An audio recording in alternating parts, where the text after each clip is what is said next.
We can then, who were fortunate enough not to face those same circumstances, who are not incarcerated, can look at these incarcerated people and instead of saying we must keep them away from society, welcome them back. So that's called restorative justice. Yeah, that's and that's a free will example of the exercise of free will of society toward individuals who may not have had the options, had the life experience to recover from a bombed joke. Even if that person had robbed somebody, that person needs treatment.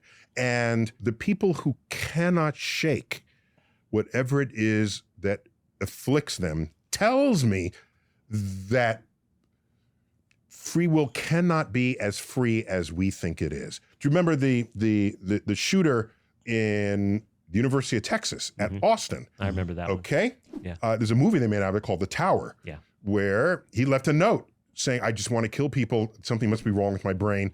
Please, when I die, look into this. They looked, and there was a tumor putting pressure on a part of the. In fact, that's how we learn anything about how the brain works when you have situations like this. Person had the free will to write a note.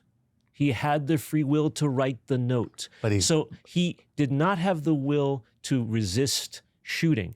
But that's the line that you were talking about is a partial one. Why isn't that line always in motion as we learn more and more about how the mind works? It is. Okay, so then maybe it's a line of convenience today, but tomorrow we're going to find out, oh my gosh, that person has no real free control over their behavior, over their personality, over their tendencies, over their treatment of others. It's not a line of convenience. It is, in your words, a perimeter of ignorance. When Newton said we couldn't explain certain things, right? God must have done it. Of course. That's a God of the gaps. Of course. That delineates what we don't know. The line you describe, I hope, is in fact that perimeter of ignorance which we slowly are moving toward and moving so that we do understand what the true nature of free will is. So this is where people will push back.